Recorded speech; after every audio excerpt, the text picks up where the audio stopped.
অর্থই সকল অনর্থের মূল হলেও অর্থ ছাড়া কিন্তু আমরা এক পাও আগাতে পারি না। আর আপনার যদি টাকা পয়সা না থাকে সেটা পারিবারিক অথবা সামাজিক কোনোভাবেই আপনি মাথা উঁচু করে দাঁড়াতে পারবেন না এবং কেউ আপনাকে সম্মান করবে না। আসসালামু আলাইকুম, সবাইকে ওয়েলকাম করছি আমার আজকের ছোট্ট একটা ব্লগ দেখার জন্য। আজকে আপনাদের সাথে আমি শেয়ার করব প্রতিদিন টাকা জমানোর একটা ইউনিক আইডিয়া। তো জানতে হলে আমার পুরো ব্লগের সাথেই থাকুন। আপনারা অনেক খাবার দাবার দেখতে পাচ্ছেন, এগুলো হচ্ছে একটা ভাবির উদ্দেশ্যে আমরা সবাই মিলে অ্যারেঞ্জ করেছি। আমরা সবাই মিলে একটু মজা করব, খাবো। তবে উদ্দেশ্য হচ্ছে ভাবির বেবি হবে, খুবই শীঘ্রই হবে। সবাই এই ভাবির জন্য দোয়া করবেন যেন একটা সুস্থ বাচ্চা আল্লাহ দান করেন। তবে তার কি বাচ্চা হবে এটা উনি জানেন না। এখন কিন্তু কি বেবি হবে এটা বলার উপর একটু নিষেধাজ্ঞা আছে। তো বেশিরভাগ ডাক্তারই কিন্তু এখন বলেন না, হাতে গোনা কিছু ডাক্তার আছে বলেন। তো আমরা কিন্তু একজন এক এক রকম দায়িত্ব নিয়েছিলাম খাবারের। তো সবাই সব কিছু নিয়ে এসেছি। আর ভাবিকে কিন্তু ভাবিরা একটা গিফটও দিয়েছে, একটা ড্রেস গিফট করেছে। আর আমরা গার্ডিয়ানরা যেখানে বসি এইখানে আরও একটা ভাবি ছিল, সেই ভাবিরও বেবি হবে। তো দুইটা ভাবিকে দিয়ে আমরা কেক কাটিয়েছিলাম। কেকের উপর কিন্তু গার্ল আর বেবি বয় দুইটা লেখা।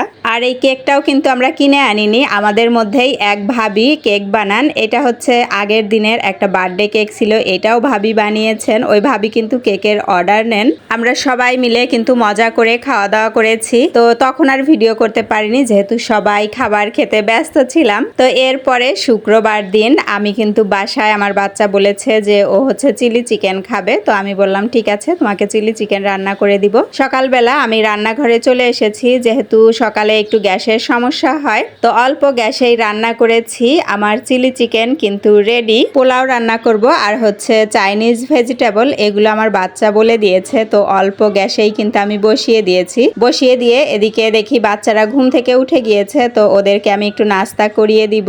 আর ঘরের কোনো কাজকর্ম কিন্তু আমি এখন করতে পারিনি, আমার ঘরটা পুরা এলোমেলো হয়ে আছে। আর যেহেতু গ্যাস নাই, সবজি যেই দিয়েছি সেদ্ধ দিয়েছি, সেদ্ধ হয়েছে আর গ্যাস চুলা বন্ধ হয়ে গিয়েছে একেবারেই, যার জন্য আবার রাইস কুকারে কিন্তু আমি পোলাওটা বসিয়ে দিয়েছি। আর অপেক্ষা করছি যে কখন গ্যাস আসবে। তো 1:30টার দিকে, অলমোস্ট 1:30টার পরে আর কি গ্যাস এসেছে। চুলায় ভেজিটেবলটা বসানোর প্রসেসিং চলছে। আর এদিকে আমি ভাবলাম যে একটু লেবু আর পেঁয়াজ কেটে নেই। এই যে সবজিটা আমি বসিয়ে দিব। একটা পাতলা হাঁড়ি নিয়েছি যেন দ্রুত রান্না হয়। আর সব কিছু আমি এদিকে রেডি করে নিব। টেবিলে খাবারগুলো বেড়ে দিব, পোলাও, চিলি চিকেন এগুলো বেড়ে দিব। ভেবেছিলাম বেগুন ভাজি করব, বাচ্চাটা বেগুন ভাজিও খুব পছন্দ করে। আর ফিশ ফ্রাই করব, কিন্তু গ্যাসের কারণে সেগুলো আর হয়ে ওঠেনি। আর এখন একেবারেই সময় নেই, সবাই নামাজ পড়ে চলে আসবে। আমার বাচ্চা আর ওর বাবা দুজনে নামাজ পড়তে গিয়েছে, এখনই চলে আসবে, 2টা বেজে যাচ্ছে প্রায়। তো আমি সব কিছু টেবিলে রেডি করছি আর সবজিটাও কিন্তু রান্না করে নিচ্ছি। এটাও আমার অলমোস্ট কিন্তু ডান, আর কিছুক্ষণের মধ্যেই হয়ে যাবে। আর এখন আমি পোলাওটা বেড়ে নিব। আমার পোলাওটা কিন্তু অনেক বেশি ঝরঝরে হয়নি। রাইস কুকারে রান্না করলেও আমি পোলাওটা বরাবরই অত বেশি ভালো রান্না করি না, একটু নরম হয়ে যায় কেন যেন। তো আজকে কিন্তু অনেক নরম হয়নি, মোটামুটি ঠিক আছে। তো ভেজিটেবলটাও হয়ে গিয়েছে, এখন কিন্তু আমি এটাও বেড়ে নিব। বলতে বলতেই কিন্তু এরা মসজিদের থেকে নামাজ পড়ে চলে এসেছে। আর আমি এর মধ্যে টেবিলটাও অলমোস্ট কমপ্লিট করে ফেলেছি, গুছিয়ে। এই যে আমার বাবাটা কিন্তু চলে এসেছে নামাজ পড়ে, মাশাল্লাহ। এই তো আমি এখন সবজিটা বেড়ে নিব। আর বাচ্চাটা বলছে ওর চেঞ্জ করে দিতে, যেহেতু সবাই খেতে বসবো। 2টা বেজে গিয়েছে, 2টার বেশি বাজে এখন। এই যে এসে বলছে আমাকে খুলে দাও, এগুলো চেঞ্জ করে দাও।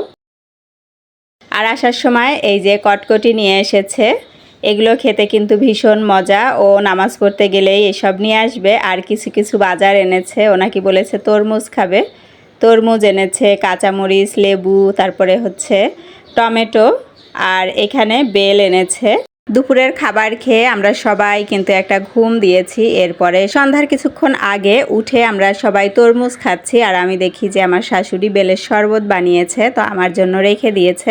আমি এখন বেলের শরবত খাবো আর তরমুজ খাবো। খেয়ে আমি আর আমার হাজব্যান্ড একটু বাইরে যাব, বাচ্চাদের কাজেই যাব। কিন্তু বাচ্চাদের বললাম চলো যাই, ওরা যায়নি। পরে ওদের মাপ নিয়ে যে এই যে ওদের স্কুলের ইউনিফর্ম ছেলে আর মেয়ের জন্য একটা রেডিমেড পায়জামা ড্রেসের সাথে এখন একটু বড় হয়েছে, আর যেহেতু মশার সময় আমি সবসময় পায়জামা পরিয়েই দেই, তো এতদিন টাইস পরাতাম, তো এখন ভাবলাম যেহেতু গরম তো এরকম কাপড়ের পায়জামা কিনে নিয়ে আসি, তো ওইটা নিয়ে এসেছি। আর একজনের জন্য একটা গিফট, এই মগটা গিফট করব একজনকে। আরও কিছু বাজার এনেছি, অল্প অল্প যা বাজার লাগতো সেগুলো।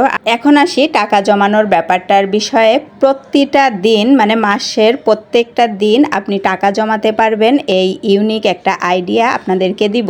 মাসের 1 তারিখে 1 টাকা করে জমাবেন, 2 তারিখে 2 টাকা, 3 তারিখে 3 টাকা, এভাবে করে 30 তারিখে 30 টাকা, যদি মাস 31-এ হয় তাহলে 31 তারিখে 31 টাকা, এভাবে করে প্রত্যেক দিন আপনি টাকা জমাতে পারবেন। আর এতে করে কিন্তু আপনার উপরেও তেমন একটা প্রেশার পড়বে না। আর দেখুন একটা সহজ হিসাব, যদি মাসটি 30 দিনে হয় তাহলে আপনার কাছে কিন্তু মাস শেষে থাকবে 2465 টাকা, আর যদি মাসটি 31 দিনে হয় তাহলে আপনার কাছে থাকবে 2496 টাকা। আর এভাবে করে বছর শেষে আপনার কাছে থাকবে 29,580 টাকা। শুধুমাত্র নিজের একটু ইচ্ছা থাকলেই আপনি কিন্তু এই কাজটা করতে পারেন। প্রতিদিন ঘরে বসেই কিন্তু আপনি টাকা জমাতে পারেন, কেননা আমরা গৃহিণীরা কিন্তু বাচ্চাদের নিয়ে এখন স্কুলে যাই, আমাদের পকেট মানি যেটা থাকে সেটা থেকেও কিন্তু আমরা এভাবে করে টাকা জমিয়ে অনেক টাকা কিন্তু জমাতে পারি। এই কথা কেন বলছি জানেন? কারণ আপনার যদি টাকা না থাকে তাহলে কেউ আপনাকে মূল্য দিবে না, সন্তান, স্বামী, সংসারের কোনো মানুষ না।